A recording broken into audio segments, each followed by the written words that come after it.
Hello everyone, welcome to EMG fast learning, जहां न सिर्फ आपको इंग्लिश रटाया नहीं बल्कि सिखाया जाता है और ऐसे ही आप एकदम सीखने के बाद फ्लुएंटली आप इंग्लिश बोल सकते हैं। तो इसके लिए आपको हमें ये जर्नी के साथ आपको भी जुड़ना पड़ेगा और आपको भी ये चीजें एक्साइटमेंट होगा कि आखिर क्यों जुड़े, ऐसा क्या होने वाला है ईएमजी फास्ट लर्निंग की सारे जर्नी में। सो चलिए यहाँ पे आपको बता दूं, पहला नंबर पे है कि हमने जो भी ये जर्नी को डिवाइड किया वो 3 पार्ट में डिवाइड किया। नंबर 1 है बेसिक्स, नंबर 2 है इंटरमीडिएट और नंबर 3 है वो है एडवांस, जिसमें अलग अलग चीजें आपको सारे चीजें में हम बताने वाले हैं। सो चलिए जर्नी के साथ आपको हम बताते हैं कि क्या क्या आखिर सीखने को मिलेगा। नंबर 1 है वो है अल्फाबेट्स एंड साउंड्स। अल्फाबेट और साउंड्स में पहले हम ये जानते हैं कि अल्फाबेट होता क्या है, ये जानेंगे। उसके बाद जानेंगे अल्फाबेट क्या होता है। और कई बार हमें ये चीज बेसिक कंफ्यूजन रहता है ना कि हमें ये नहीं पता होता कि अल्फाबेट क्या होता है, वर्ड्स किसको बोलते हैं, लेटर्स किसको बोलते हैं और सेंटेंसेस किसको बोलते हैं और पैराग्राफ किसको बोलते हैं।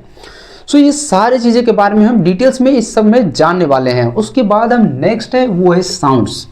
आपने बहुत बार ये बात नोटिस किया होगा इंग्लिश बोलते वक्त कि आपको एक ही लेटर्स का अलग अलग साउंड अलग अलग वर्ड्स में मिलता होगा। सो आखिर वो कैसे होता है और क्यों होता है, उसके बारे में हम सारे जितने भी साउंड्स है सारे के बारे में हम डिटेल्स में बात करने वाले हैं। वो है अल्फाबेट एंड साउंड्स वाले लेक्चर में। वो है parts of speech. Parts of speech जैसे नाउन हो गया, प्रोनाउन हो गया, ऐसे ही आपको 9 जितने भी उसमें पार्ट्स ऑफ स्पीच होते हैं 9 के बारे में, सारे के बारे में हम डिटेल्स में इसमें बात करने वाले हैं विथ एग्जांपल्स के साथ साथ। आपको उसके बारे में हम कोई भी डाउट रह जाए सारा हम क्लियर करने वाले हैं।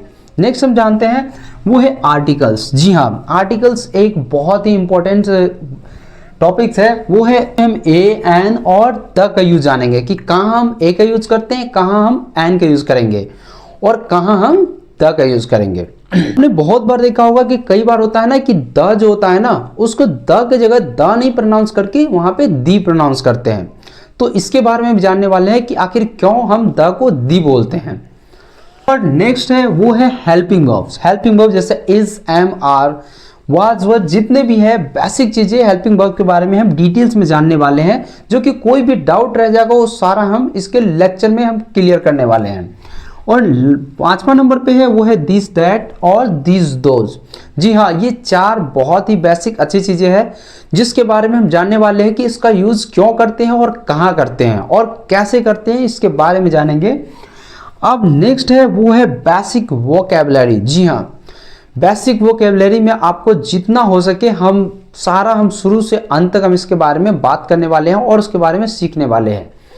आपके साथ हम 3 ऐसे कमिटमेंट करने वाले हैं जो कि आपको बहुत ही मजा आने वाला है और जो शुरू से लेके लास्ट तक जर्नी के एंड तक हम उस चीज को हम कंटिन्यू रखेंगे और कंसिस्टेंस के साथ आपको हम बताते चलेंगे और सिखाते चलेंगे। सो लास्ट तक बने रहिएगा, उसके बारे में हम जानेंगे। नेक्स्ट है वो है सेंटेंसेस स्ट्रक्चर। जैसे कोई भी सेंटेंसेस होता है ना, उसमें कोई सब्जेक्ट होता है, एक ऑब्जेक्ट होता है और एक वर्ब होता है। सो और भी कुछ जितने भी हो सके इस सब चीज के बारे में हम इस टॉपिक पे हम बात करने वाले हैं इस लेक्चर में। कंग्रेचुलेशन, अगर आप भी यहाँ तक पहुंच गए तो आपको भी बहुत आगे जानने की उम्मीद रखी है। सो चलिए आपको आप इंटरमीडिएट में बताते हैं कि क्या क्या हम सीखने वाले हैं। इंटरमीडिएट में है नंबर 1 पे है टेंस। जो कहते हैं ना कि ग्रामर्स के साथ साथ इंग्लिश बोलने के लिए आपको टेंस आना बहुत जरूरी है। प्रेजेंट टेंस हो गया, फ्यूचर टेंस के सारे जितने भी अलग अलग होते हैं हम सारे के बारे में एग्जाम्पल के साथ हम सीखने वाले हैं। सो ये हम इंटरमीडिएट का पहला लेक्चर है जिसमें हम बात करेंगे। इंटरमीडिएट में जैसा हमने सीखा था टेंस के बारे में जानेंगे। नेक्स्ट है वो सबसे इंपॉर्टेंट होने वाली है, जानते हैं वो है मॉडल्स। मॉडल्स में जैसे कैन का यूज कब करते हैं, कुड का यूज कब करते हैं, शुड का और मे का और मस्ट का, ये सारे के बारे में हम जानने वाले हैं डिटेल्स में। नेक्स्ट है एक्टिव एंड पैसिव वॉइस।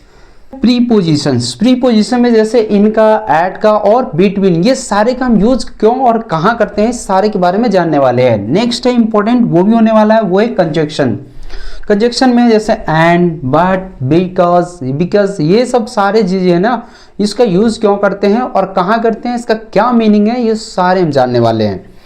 और नेक्स्ट है वो है सबसे, फिर से हम दोबारा दोहरा रहे हैं, नेक्स्ट है वहाँ जैसे डेली यूज सेंटेंसेस, जो से फिर से लौट के आया वो है डेली यूज सेंटेंसेस। इसके बारे में हम पहले ही बता रखे हैं कि ये बहुत इंपॉर्टेंट होने वाली है।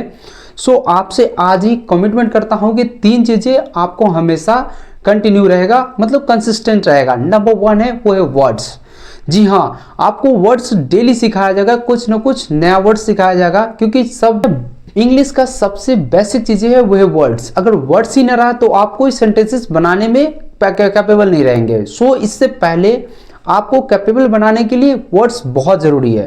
1 आपको बता दी वर्ड्स। दूसरा है डेली यूजेस सेंटेंसेस। जी हाँ, जैसे यहाँ पे आपको बताया है इंटरमीडिएट में एक टॉपिक है वो है डेली यूजेस सेंटेंसेस। सो हम डेली यूजेस सेंटेंसेस आपको हम डेली प्रैक्टिस कराने वाले हैं, कभी दुकान से रिलेटेड, कभी शॉप की ट्रैवल से रिलेटेड, जो भी हो सके हम उस सारे के बारे में आपसे हम डेली यूजेस हम सिखाते रहेंगे। उसके बाद नंबर 3 पे है वो है ग्रामर मिस्टेक्स। कहते हैं ना कि आप जब कुछ बोलने लगते हो शुरुआत में, जब आप एकदम बेसिक लेवल पे होते हो यानी कि फ्रेशर लेवल पे होते हो, तो आपसे बहुत सारी मिस्टेक्स होती है। सो आपको मैं जितना हो सके उतना हम आपको ग्रामर्स की छोटी छोटी मिस्टेक्स आपको हम क्लियर कराते रहेंगे और बताते रहेंगे। सो ये 3 चीज़ें आपसे मैं कमिटमेंट कर रहा हूँ आज ही कि ये 3 चीज़ें रेगुलर रहने वाले हैं। सो आपसे बस एक ही रिक्वेस्ट है कि जितना हो सके इस वीडियो को शेयर करें, और जो भी आप वीडियो पसंद आ रहा है उसको लाइक करके कुछ ना कुछ कमेंट करें, जिससे हमारा भी मोटिवेशन बना रहे और आपको हम एस के बारे में डिटेल्स में बताते रहें। सो नेक्स्ट चलिए आप आते हैं वो है क्वेश्चन फ्रेमिंग, यानी WH फैमिली। जी हाँ, क्वेश्चन वाली, क्वेश्चन मार्क वाली, जैसे हमें जो भी सेंटेंसेस होगा, जैसे वाई, वेयर, हाउ, जो भी हो सके क्वेश्चन वाले सारे हम उसके बारे में बात करेंगे। सो कंग्रेचुलेशन, आपने बेसिक भी सीख लिया, अब इंटरमीडिएट भी जान लिया। अब हम चलते हैं वो है एडवांस लेवल पे, कि एडवांस लेवल पे हमें क्या सीखने को मिलने वाला है उसके बारे में डिटेल्स में जानने वाले हैं। सो चलिए हम एडवांस के बारे में सीखते हैं कि एडवांस में हम क्या क्या सीखने वाले हैं। सो नंबर 1 है वो है डायरेक्ट और इनडायरेक्ट स्पीच। जी हाँ, 2 है एडवांस में टॉपिक है वो कंडीशनल सेंटेंसेस। जी हाँ, आपने बहुत बार ऐसे सेंटेंसेस सुने होंगे कि रामू अगर यहाँ आता तो मैं वहां जाता, मतलब यहाँ पे कंडीशंस है कि रामू यहाँ आता तभी मैं वहां जाता। सो ऐसे हम बहुत सारे हम कंडीशनल सेंटेंसेस सीखने वाले हैं जो आपको बहुत काम आने वाली है और इम्पोर्टेंट भी है। नेक्स्ट है वो है जेरंड्स एंड इन्फिनेटिव्स एंड पार्टिकल्स। जी हाँ, अंश में जो भी टॉपिक्स होने वाला सारा ही इम्पोर्टेंट है। सो एक एक चीजें को हम डिटेल्स में जानने वाले हैं। जानते हैं वो टॉपिक है इडियम्स एंड फ्रेजेस, जो उसके बारे में हम सीखने वाले हैं। आपने इडियम्स यानी मुहावरे आपने बहुत बार सुना होगा, बहुत सारे मुहावरे हिंदी में। सो हम अब इंग्लिश में उस मुहावरे को हम सीखने वाले हैं। और नेक्स्ट है वो है फ्रेजल वर्ब्स। फ्रेजल वर्ब्स बहुत ही इंपॉर्टेंट टॉपिक होने वाला है एडवांस में। सो ये टॉपिक्स आपको जानना ही जानना पड़ेगा आगे बढ़ने के लिए। नेक्स्ट है वो है एडवांस वोकैबुलरी। जी हाँ, आपने हमको बेसिक में वोकैबुलरी बताया था, नेक्स्ट इंटरमीडिएट में आपको बताया था डेली यूजेस सेंटेंसेस, और अब नेक्स्ट है यू है एडवांस वोकैबुलरी, जिसमें आपको कुछ ऐसे चीजें सीखने को मिलेगा जो आपने शायद सोचा होगा या कभी सुना होगा। सो उसके बारे में हम जानने वाले हैं। नेक्स्ट है वो है पब्लिक स्पीकिंग एंड डिबेट्स। जी हाँ, आपने पब्लिक स्पीकिंग तो सुना होगा कि कहीं भी जाके जैसे बहुत सारे लोगों के बीच में आप स्पीच देते हो या कुछ बोलते हो, लेकिन ये एक नया चीज़ जो है वो है डिबेट्स। जी हाँ, डिबेट्स। डिबेट क्या होता है कि जब आपने बहुत बार न्यूज़ जब देखे होंगे तो आपने देखा होगा कि अलग अलग नेता से होता है, अलग अलग पार्टी का होता है, और एक साथ एक मंच पे बैठ के किसी बात पे चर्चा करता है। सो वो चर्चा का मतलब उसी को डिबेट्स बोलते हैं। तो वैसे ही हम डिबेट्स अलग अलग टॉपिक्स पे हम करने वाले हैं, अलग अलग कोई चीज़ें हैं उसके बारे में हम करने वाले हैं। सो ये बहुत ही इंपॉर्टेंट होने वाला है टॉपिक्स। नेक्स्ट है वो है क्रिएटिव रिटिंग। अब यहाँ पे क्रिएटिव राइटिंग्स क्या होता है कि जैसे कई बार हमें इंग्लिश में ईमेल लिखना होता है, कई बार कुछ लेटेस्ट होता है, जैसे छुट्टी के लिए होगा, कोई भी लीव लेना होता है, तो उन सारे चीज़ें के बारे में हम एडवांस में ये टॉपिक कवर करने वाले हैं।